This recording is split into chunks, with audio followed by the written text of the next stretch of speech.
అమ్మా శివగామి గారు, వధువు పేరు త్రిపుర అన్నారు కదా? అవునండి. వరుడి పేరు ఏమన్నారు?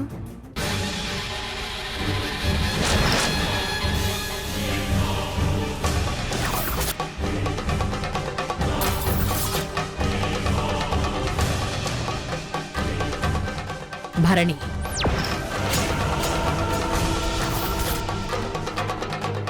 భరణి నామధేస్య సహ కుటుంబానాం ధర్మ అర్థ కామ మోక్ష చతుర్విధ ఫల పురుషార్థ సిద్ధ్యర్థం మంగళసూత్ర దేవతాభ్యో నమః.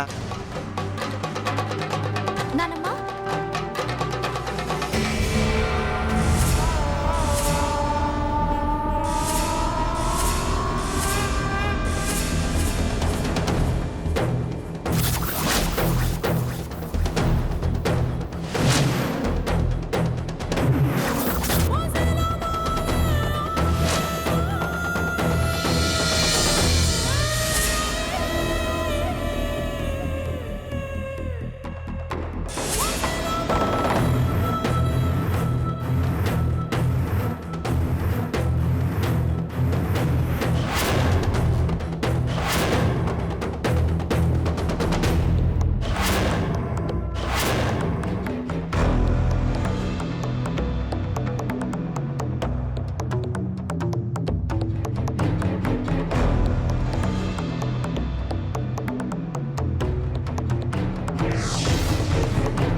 సారీ నానమ్మ, నీ మనసు నొప్పించాను.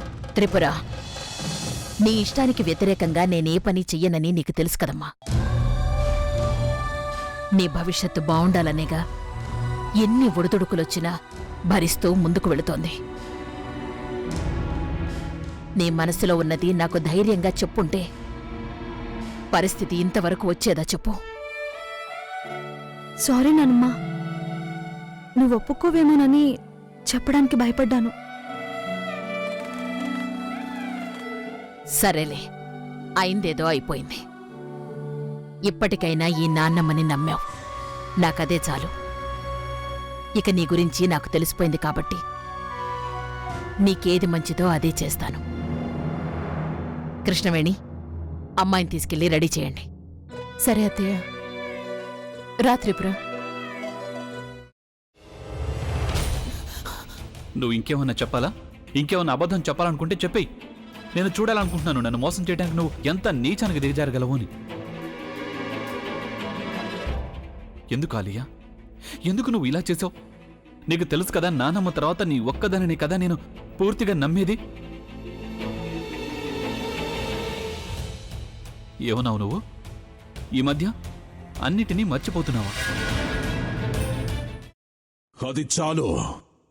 వాటిలో ఉన్న శక్తి విషయాన్ని గ్రహించి మనకు వివరిస్తాయి.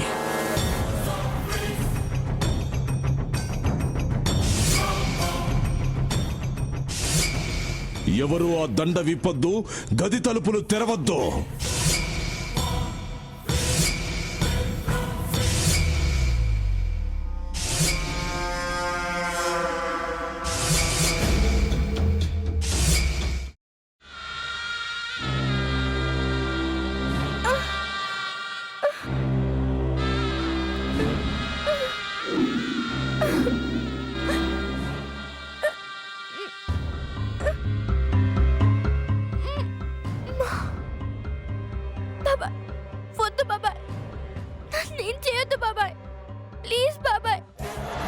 నిజం తెలిసినప్పుడే నా ఆలోచనలో నువ్వు చచ్చిపోయావు.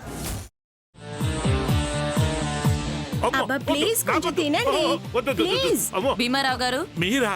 ఇగో మీరా కాదు సక్కుబాయ్. అవును, మీ పనామే లేచిపోయిందని చెప్పి కంప్లైంట్ ఇచ్చినావు కదా. రేయ్, ఆయన కంప్లైంట్ ఇచ్చింది లేచిపోయిందని కాదు, కనిపించడం లేదు అని. అట్లానా? సరే మేడం. ఇడియట్. ఆ వంట మనిషి పేరేంటన్నారు? రత్తాలు మేడం. ఏం పెద్ద మంచి, నీ వంట మంచిని కూడా మేడం అని పిలుస్తావా? రేయ్ హాఫ్ బ్రెయిన్,